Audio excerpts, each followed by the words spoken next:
Hello student, कैसे हैं आप सभी लोग। आई होप आप सब लोग अच्छे होंगे।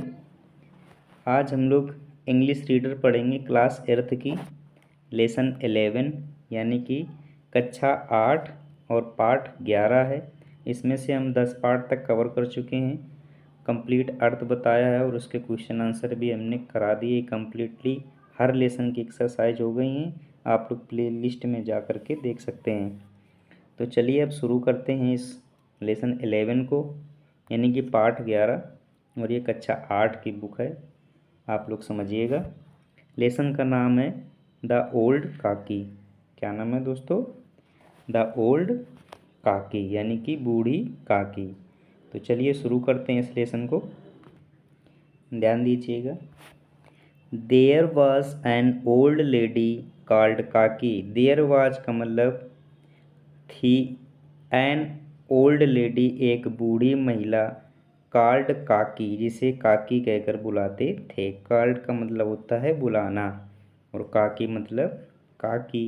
एन ओल्ड लेडी का मतलब हो गया एक बूढ़ी महिला, अर्थात एक बूढ़ी महिला थी जिसे काकी कहकर बुलाते थे। सी क्रेप्ट। क्रेप्ट में होता है रेंगना। क्या होता है बच्चों? रेंगना। She crept because her hands and feet was very weak. इसका अर्थ समझिएगा। सी क्रेप्ट वह रेंगती थी या रेंग कर चलती थी, बिकॉज क्योंकि हर हैंड्स उसके हाथ, एंड फीट और पैर, वेयर वेरी वीक। वेरी का मतलब हो गया बहुत, वीक का मतलब कमज़ोर, क्योंकि उसके हाथ और पैर बहुत कमज़ोर थे। हर हस्बैंड यानी कि उसके पति, had died long ago. Had died का मतलब मर चुके थे, लॉन्ग एगो बहुत समय पहले। तो इसका अर्थ क्या होगा? उसका पति बहुत समय पहले मर चुका था। आगे देखते हैं। She lived with her nephew. Nephew का मतलब होता है भतीजा या भतीजी। सॉरी, भतीजा ही कहेंगे। नाइस मीन्स होती है भतीजी और नेफ्यू मीन्स होता है भतीजा। नेफ्यू बुद्धिराम यानी कि भतीजे का क्या नाम था? बुद्धिराम। तो इसका अर्थ क्या होगा? She lived with her nephew Buddhiram. She lived का मतलब वह रहती थी, विथ हर नेफ्यू अपने भतीजे बुद्धिराम, बुद्धिराम के साथ, अर्थात वह अपने भतीजे बुद्धिराम के साथ रहती थी। She had transferred all her property to him. Transferred का मतलब उसके नाम, किसी के नाम कोई चीज़ करना। ऑल हर प्रॉपर्टी का मतलब अपनी सारी संपत्ति, टू हिम माने उसे, यानी कि उस बूढ़ी ने या उस काकी ने अपनी पूरी संपत्ति अपने भतीजे के नाम ट्रांसफ़र कर दी थी। रूपा वाज बुद्धिराम्स वाइफ, यानी कि बुद्धिराम की वाइफ रूपा थी, या कहेंगे रूपा बुद्धिराम की वाइफ थी, पत्नी। बुद्धिराम्स वाइफ यानी कि बुद्धिराम की पत्नी। बुद्धिराम हैड टू सन्स, यानी कि बुद्धिराम के दो पुत्र, एंड अ डॉटर लाडली, और एक पुत्री लाडली। अर्थात बुद्धिराम के दो पुत्र और एक पुत्री थी लाडली। क्या नाम था पुत्री का? लाडली। आई होप यहाँ तक समझ में आया होगा आप लोगों को। चलिए नेक्स्ट लाइन देखते हैं। The boys never behaved properly with काकी। अर्थात लड़के काकी से कभी भी अच्छा व्यवहार नहीं करते थे। साफ लिखा है, देख लीजिएगा। द बॉयज नेवर बिहेव्ड यानी कि नेवर कभी नहीं, बिहेव्ड मतलब प्रॉपरली का मतलब अच्छा व्यवहार कह सकते हैं, विद काकी काकी के साथ। लड़के कभी भी काकी से अच्छा व्यवहार नहीं करते थे। They used to tease her a lot. They used to tease her a lot. Tease का मतलब होता है चिढ़ाना या परेशान करना। ठीक, वे उसे बहुत चिढ़ाते या परेशान करते थे। लड़के, Kaki would cry out but no one listened to her, यानी कि दादी या काकी चिल्लाती थी पर उनकी कोई नहीं सुनता था। Ladli was the only one who had sympathy for Kaki, Ladli ही केवल एक ऐसी थी जो काकी के प्रति सहानुभूति रखती थी। सिंपैथी मीन्स होता है सहानुभूति। समझ गए? चलिए नेक्स्ट पैराग्राफ पे चलते हैं। यहाँ तक समझ में आया होगा। इट वॉज एन इवनिंग, एक शाम की बात है बता रहा है। Shehnai was being played at Buddhiram's door step, यानी कि बुद्धिराम के दरवाजे में शहनाई बज रही थी। इसका मतलब समझिए, being played, shehnai was being played का मतलब बजाई जा रही थी। एट बुद्धिराम्स डोर स्टेप, यानी कि दरवाजे पर। तो इसका अर्थ क्या होगा? एक शाम के समय बुद्धिराम के दरवाजे में शहनाई बजाई जा रही थी, या इसे कह सकते हैं एक शाम बुद्धिराम के दरवाजे पर शहनाई बज रही थी। It was his elder son's engagement, it was his elder son's engagement. Engagement आप लोग जानते हैं। It was his elder son's engagement, अर्थात बड़े बेटे की सगाई का दिन था, यानी कि उस दिन बड़े बेटे की सगाई थी। Celebrations were going on, celebration चल रहे थे, यानी कि समारोह चल रहे थे। पूरीज, यानी कि पूरी, where being fried in Kaki, sorry 1 minute, puris were being fried in kadhai, अर्थात पूरी कढ़ाई में फ्राई की जा रही थी या बनाई जा रही थी। ये कढ़ाई लिखा है, हमने इसकी जगह इसे पढ़ दिया, सॉरी। कढ़ाई यानी कि पूड़ियाँ कढ़ाई में फ्राई की जा रही थी या बनाई जा रही थी। The sweet smell of ghee and spice were in the air, air means होता है हवा, स्पाइस मीन्स होता है मसाले, घी आप लोग जानते ही हैं, स्वीट का मतलब मिठाइयाँ और स्मेल का मतलब सुगंध। तो इसका अर्थ समझिएगा, कढ़ाई में पूड़ियाँ तली जा रही थी या फ्राई की जा रही थी, घी और मसालों की भीनी महक हवा में थी, यानी कि हवा में बढ़िया बढ़िया सी खुशबू आ रही थी, काकी के रूम तक पहुंच रही थी। पर काकी को ये कुछ पता ही नहीं था कि घर में कोई प्रोग्राम भी चल रहा है, ये वैल्यू थी इनकी। जबकि ये पूरी प्रॉपर्टी उनकी काकी की ही थी, इन्होंने अपने भतीजे के नाम कर दी थी। चलिए आगे देखते हैं। Kaki was sitting in her room and it was dark inside, अर्थात Kaki was sitting in her room, Kaki अपने रूम में बैठी हुई थी। And it was dark inside, और वहाँ पर अंधेला था। She could smell the crispy and sizzling puris, वह यानी कि काकी मतलब कि काकी के रूम में ही खुशबू पहुंच रही थी, उनको समझ में आ गया था कि ये चीज़ें बन रही हैं। वह खस्ता और गर्मा गर्म पूरियों को सूंघ सकती थी या उसकी महक से जान सकती थी कि क्या बन रहा है। यहाँ तक image of puris floated before her eyes, अर्थात पूरियों के चित्र उनकी आँखों के सामने तैर रहे थे या दिखाई दे रहे थे कि पूड़ियाँ बन रही हैं। इमेजेस ऑफ पूरीज, पूरी के चित्र, फ्लोटेड मतलब होता है तैर रहे थे, बिफोर हर आइज उनकी आँखों के सामने, नेक्स्ट देखते हैं, she began to move slowly and crept close to the kadhai. She began to move यानी कि उन्होंने मूव किया या चली आगे बढ़ी, स्लोली का मतलब धीरे से, and crept close to the kadhai और रेंग करके कढ़ाई के पास आई। वेन रूपा सा काकी, वेन माने जब, रूपा सा रूपा ने देखा, काकी काकी को सिटिंग बैठे हुए, क्लोज टू द कढ़ाई कढ़ाई के पास। जब रूपा ने काकी को कढ़ाई के पास बैठे हुए देखा, she lost her temper and saw Kaki with both her hands and heard abuse at her. समझिएगा, ये बड़ी लाइन है।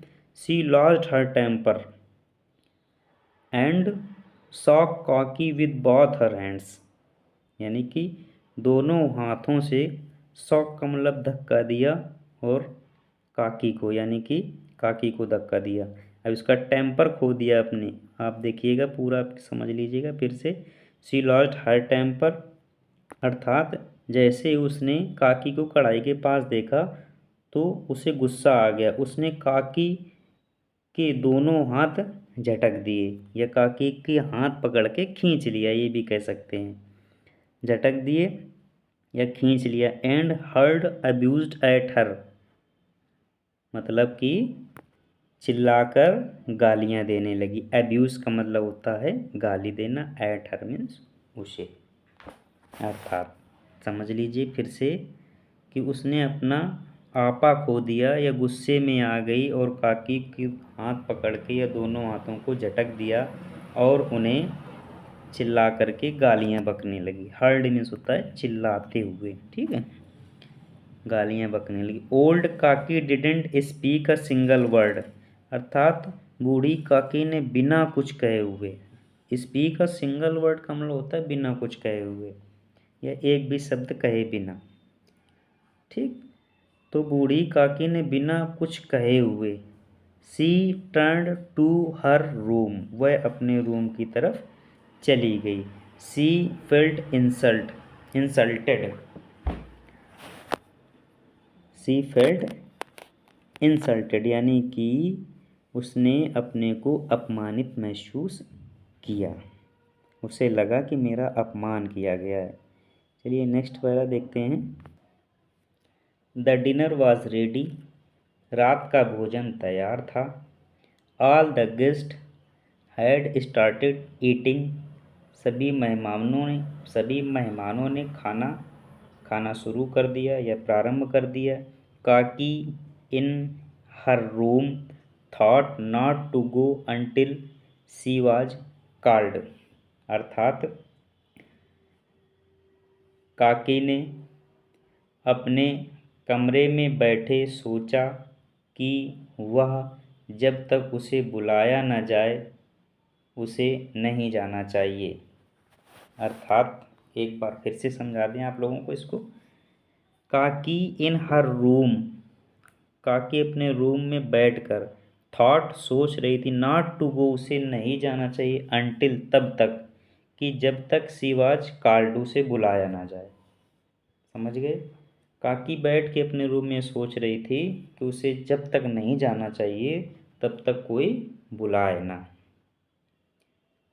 समझ गए, समझ ही गए होंगे, इतना आराम आराम से पढ़ा रहे हैं। आगे देखिए, the pleasant smell of food was tempting मतलब खाने की लुभावनी महक उसे ललचा रही थी, खाने की लुभावनी महक उसे ललचा रही थी। But no one came to call her for dinner लेकिन उसे कोई भी खाना खाने के लिए बुलाने नहीं आया। कह रहा बट लेकिन नो वन कोई नहीं, केम आया, टू कॉल हर बुलाने उसे, फॉर डिनर यानी कि खाना खाने के लिए या शाम का खाना खाने के लिए, रात का खाना खाने के लिए उसे कोई बुलाने नहीं आया। Thinking she is not a guest that she should wait for the call she decided to go outside. समझिए इसको भी, देख लीजिए। She decided to go outside, वह उसने बाहर जाने का निर्णय लिया। यहाँ तक हमने पढ़ा था। Thinking she is not a guest, उसने ये सोचा कि वह मेहमान नहीं है। गेस्ट मीन्स होता है मेहमान। दैट की वह मेहमान नहीं है कि she should wait for the call, कि वे बुलाने के लिए इंतज़ार कर रहे हैं कि कोई बुलाए आके। मेहमान लोग जैसे वेट करते हैं कि जब बुलाया जाएगा तब खाना खाएंगे। She decided to go outside, उसने बाहर जाने का निश्चय किया। डिसाइडेड मीन्स होता है निश्चय करना। She crept into the she crept into the court yard, मतलब होता है बरामदा। वह बरामदे तक रेंगते हुए पहुंची। बट बैड लक, और उसका लक अच्छा नहीं था। वन ऑफ द गेस्ट सा हर एंड साउटेड, एक मेहमान ने उसे देखा और वह चिल्लाया। एक मेहमान ने उसे देखा और चिल्लाया। क्या चिल्लाया? Who is this old women, ये कौन बूढ़ी महिला है? Where has she come from, ये कहाँ से आई हैं? बी केयरफुल, सी में टच समवन, कह रहे बी केयरफुल, सावधान रहिए। सी में टच समवन, वह किसी को छू सकती है। अर्थात मतलब वो समझ रहे थे कि कोई अछूत है, वो किसी को छू सकती है। देखिएगा क्या स्थिति है घर में उसकी। पंडित बुद्धिराम बिकेम फ्यूरियस, क्रोधित होता है। फ्यूरियस यानी कि पंडित बुद्धिराम गुस्से में आ गया, यानी कि पंडित बुद्धिराम को गुस्सा आ गया। She caught Kaki with his hands and dragged her into the room, यानी कि उसने अपने हाथों से उसे पकड़ा और उसके रूम या कमरे की तरफ घसीट लाया। कमरे की तरफ घसीट लाया, एक खींच लाया कह सकते हैं। ड्रेज्ड मीन्स होता है खींचना या घसीटना। सीइंग दिस, यह देखकर लाडली फेल्ट रियली बैड, यह देख करके लाडली को बहुत बुरा लगा। यह देख करके लाडली को बहुत बुरा लगा। सी थॉट, उसने सोचा। वाट, क्या? If Kaki had eaten before the guest, समझिए। सी थॉट, उसने सोचा। वाट की, what if Kaki had eaten before the guest, वो सोच रही है कि अगर काकी मेहमानों से पहले खा लेती तो क्या हो जाता। कौन सोच रहा है? लाडली। लाडली सोच रही है अगर काकी मेहमानों से पहले खा लेती तो क्या हो जाता। Would she had eaten all the puris, क्या वह पूरी सारी पूरी खा जाती, खा सकती या खा जाती। आगे देखिए। It was 11 in the night, अर्थात 11 का मतलब जानते हो 11 होता है, तो कह सकते हैं रात के 11 बजे थे, यानी कि 11 बजे थे रात में। एवरी वन वॉज स्लीपिंग, सब लोग सो रहे थे या सभी सो रहे थे। Ladli had not eaten her puris at, यानी कि लाडली ने अभी तक अपनी पूरियां नहीं खाई थीं। लाडली ने अभी तक अपनी पूरियां नहीं खाई थी। एट का मतलब होता है अभी तक। लाडली हैड नॉट ईटन, लाडली ने कई नहीं खाई थी। हर पूरीज, अपनी पूरियां। एट का मतलब अभी तक, अर्थात लाडली ने अभी तक अपनी पूरियां नहीं खाई थीं। She put them in her doll's basket, doll's basket का मतलब होता है गुड़िया की टोकरी। And went to Kaki's room, और काकी के रूम में गई।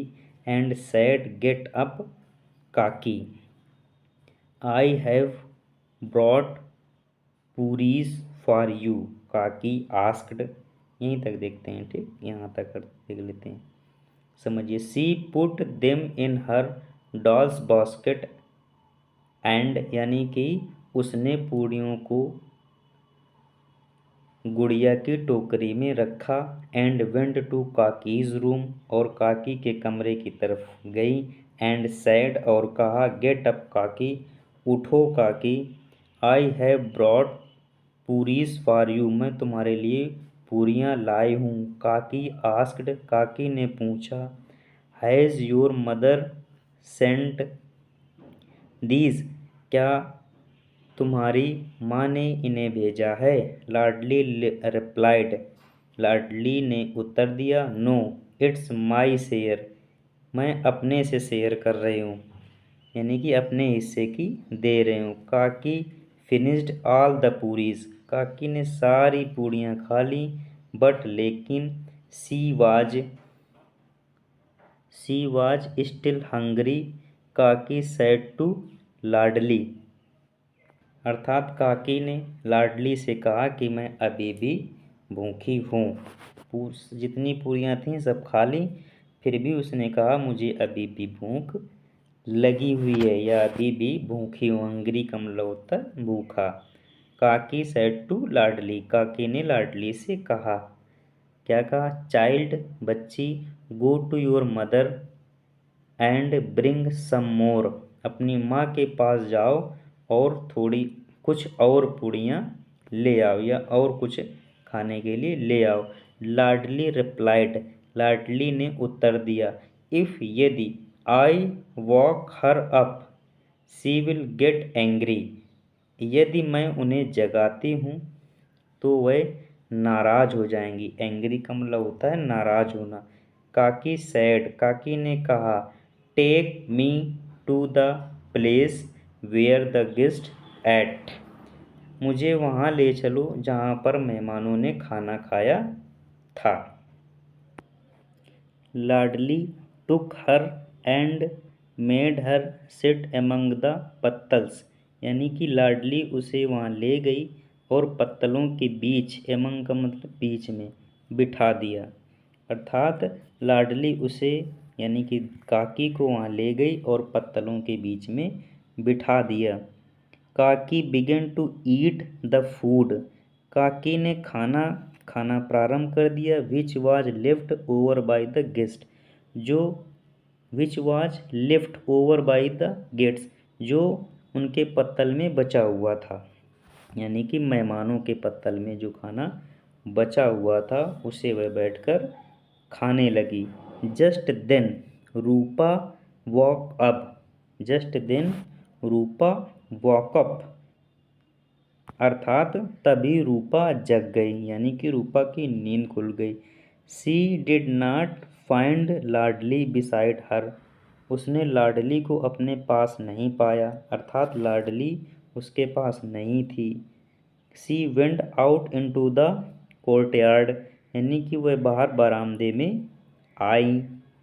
एंड सा, और देखा, लाडली स्टैंडिंग नियर द पत्तल्स, यानी कि लाडली पत्तल्स के पास खड़ी थी। नियर का मतलब पास, और पत्तल्स का मतलब ये पत्तल जिसमें खाना खाते हैं। Kaki was picking the lift over food and eating, यानी कि काकी बचा हुआ खाना उठाकर खा रही थी। काकी वाज पिकिंग, पिक मतलब होता है उठाना, द लिफ्ट मतलब बचा हुआ, लिफ्ट ओवर फूड मतलब बचा हुआ भोजन, एंड ईटिंग और खा रही थी। काकी बचा हुआ खाना उठा करके खा रही थी। रूपा वाज, कहाँ थे हम लोग? रूपा, 1 मिनट। रूपा वाज स्टॉन्ड, स्टंड मतलब भौचक्का हो जाना हो जाते।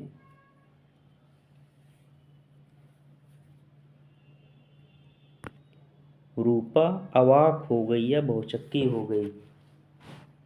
आगे देखते हैं।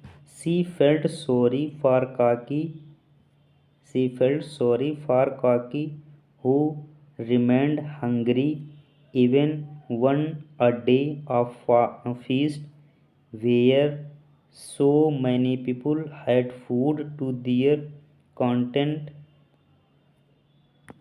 अर्थात उसे काकी के बारे में जान करके दुख हुआ या ये कंडीशन देख करके वह दुखी हुई। Who remained hungry even one a day for feast, feast का मतलब होता है दावत, where so many people had food to their content, अर्थात कहेंगे उसे काकी के बारे में जानकर दुख हुआ कि जिस घर में दावत के दिन जी भरकर मेहमानों ने खाया, उस दिन काकी भूखी रह गई, उस दिन काकी भूखी रह गई। Kaki behaved like this just for some pieces of puris, Kaki ने कुछ पूरियों के लिए ऐसा बिहेव किया या ऐसा व्यवहार किया, ये सब देख कर के she was in a state of shock, वह शॉक्ड रह गई, वह शॉक्ड हो गई या आश्चर्यचकित हो गई या परेशान हो गई। Her eyes were filled with tears, उसकी आंखों में आंसू आ गए, किसकी आंखों में? रूपा की आंखों में, यानी कि लाडली की मम्मी की आंखों में आंसू आ गए। इट वॉज ऑलरेडी मिडनाइट, आधी रात हो चुकी थी। Rupa went to Kaki's room with food, Rupa Kaki के रूम में खाना लेकर गई या खाना लेकर पहुंची। विथ टीयरफुल आइज, आंखों में आंसू भरे हुए थे। सी सैड, उसने कहा, सी सैड उसने कहा, गेट अप काकी, यानी कि उठो Kaki. I committed a blunder today by not serving your food, यानी कि मैंने बहुत बड़ी भूल की है आपको खाना ना परोस कर। सर्वाइंग में होता है खाना बांटना या परोसना, कह सकते हैं सर्वाइंग करना, कोई चीज़ बांटना, ठीक। ब्लंडर का मतलब भूल कह सकते हैं, बहुत बड़ी भूल की है, समझ गए। Please forgive me, please forgive me, कृपया करके मुझे माफ़ कर दो।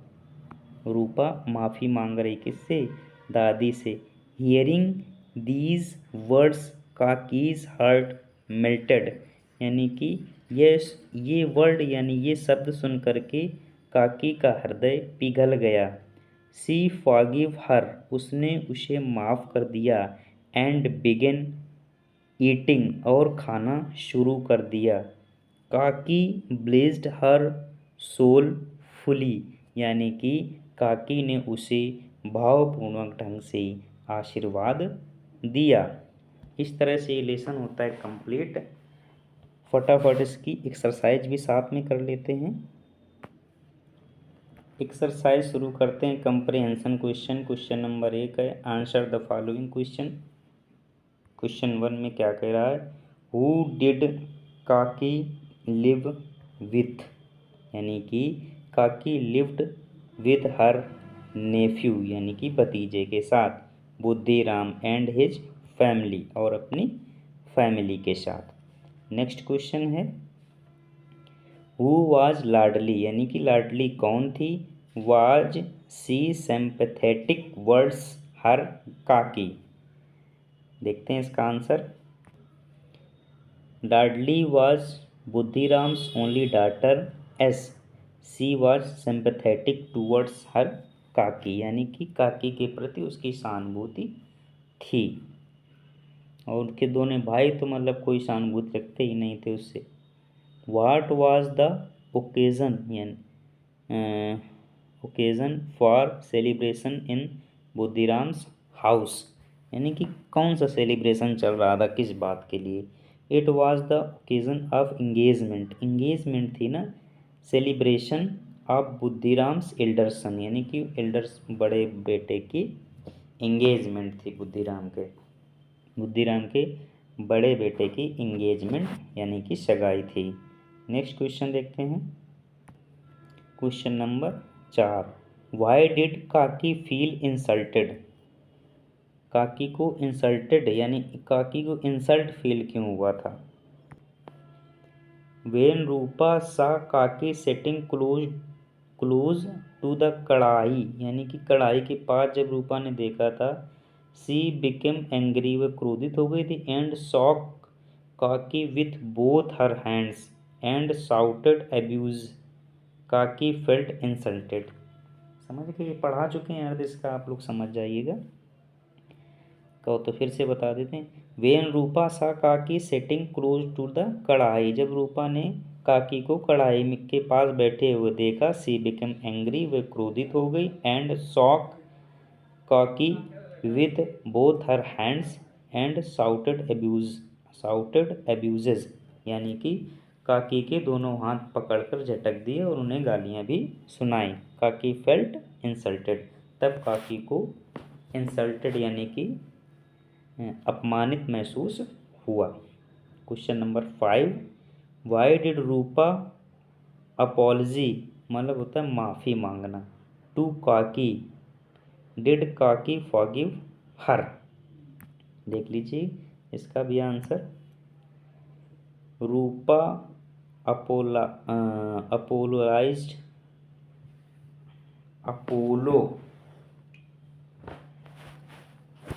अपोलाइज्ड पढ़ देंगे इसको, अपोलाइज्ड, ठीक है।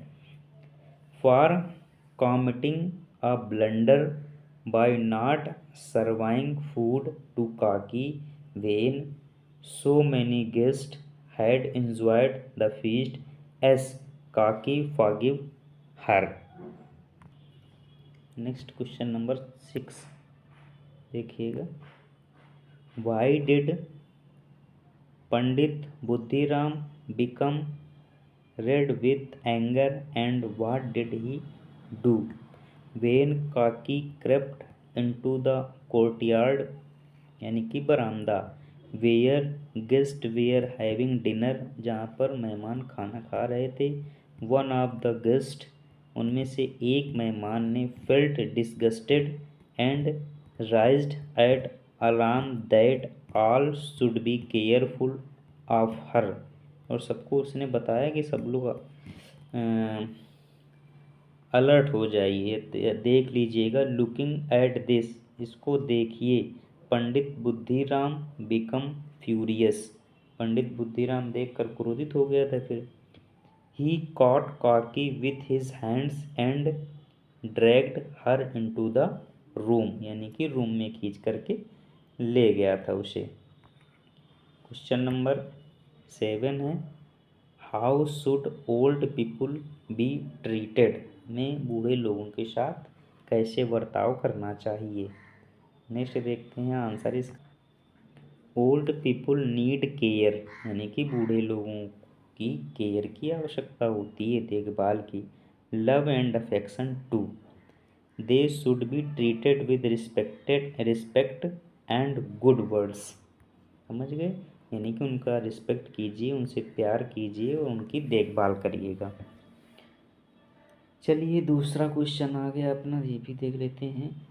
Who said these lines and to whom, ये लाइनें किसने और किसे कही हैं। बी केयरफुल, सी में टच समवन, ये किसने कहा था। One guest to the others, यानी कि एक मेहमान ने कहा था कि किसी को छू ना ले, है ना। चलिए नेक्स्ट वाला देखते हैं। गेट अप काकी, उठो Kaki, I have brought puris for you, किसने कहा था। लाडली ने कहा था, है ना। Take me to the place where the guest were eating, मुझे उस स्थान पर ले चलो जहाँ मेहमान खाना खा रहे थे, किसने कहा। काकी टू लाडली, यानी कि काकी ने लाडली से कहा था। नेक्स्ट देख। नो इट्स माई शेयर, नहीं ये मेरा हिस्सा है, किसने कहा। लाडली ने काकी से कहा। वर्ल्ड पावर, ये वर्ल्ड पावर भी देख समझिए इनको भी थोड़ा। देखिए द कैट के बाद खाली जगह है तो वहाँ क्रेप्ट भरा जाएगा, ठीक। आउट सेकेंड है the ice cream in the cup melt, melt means होता है पिघलना, ये भरा जाएगा इसमें मेल्ट। और थर्ड नंबर है the mother forgave me for my mistake, ठीक, माफ़ करना। The labourer dragged, the labourer dressed भरेंगे इसमें। The just right set into the room, into the room. और 5 क्वेश्चन है, 5 है ही always does his work properly, क्या भरेंगे इसमें, प्रॉपरली। नेक्स्ट देखते हैं, नंबर 6 है the dish which Amit prepared look tempting, ठीक, इसमें ये पढ़ जाएगा टेम्पटिंग। कंप्लीट है पूरा ये आप लोगों का। लैंग्वेज प्रैक्टिस देख लेते हैं और यहीं से हमारा लेसन ख़त्म हो जाएगा। देखिएगा,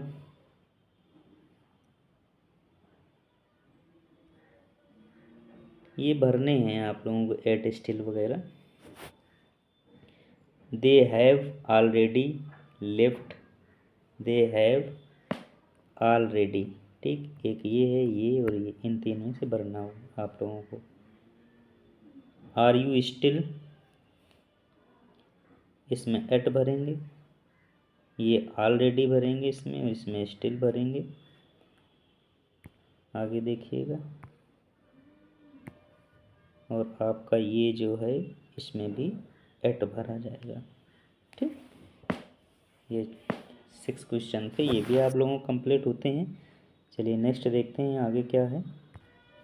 complete the following story with the help of words given below, यानी कि जो वर्ड दिए हुए हैं उनसे हमें ये स्टोरी कंप्लीट करनी है। आप लोग बुक में इसको कंप्लीट करिएगा।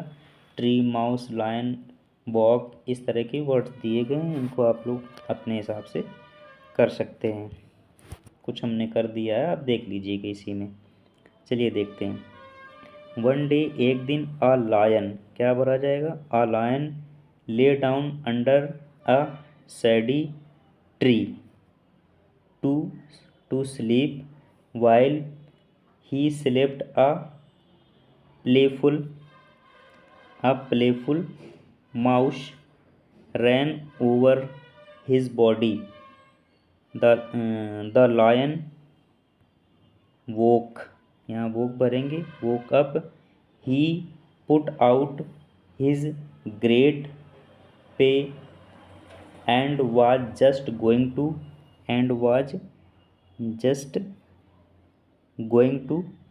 kill kill the mouse। Next है आपका the little mouse thanked the lion, I will try to repay, यहाँ क्या भरा जाएगा, repay your kindness, said the mouse, the lion laughed, क्या भरेंगे, लाफ्ड एट दिस। एंड आगे चलते हैं। Several days passed by, then while hunting in the forest the lion was caught का मतलब पकड़ लिया गया, इन अ ट्रैप का मतलब जाल में। ही, 1 मिनट, ही स्ट्रगल्ड, क्या भरेंगे, he struggle and roared to get free. The little mouse heard the noise, क्या सुना, heard the noise and ran to help him. At once he began nibbling, का मतलब कुतरने लगा, क्या मतलब होगा, at the massive ropes with his sharp teeth, with his sharp, क्या भरेंगे, शार्प टीथ। कहाँ है ये, इसमें शार्प बढ़ा जाएगा, ठीक है, मजबूत या चिकने, नुकीले, पैने। After much hard work, after much hard work he gnawed through the ropes, rope समझ होते रस्सियाँ, यहाँ भरेंगे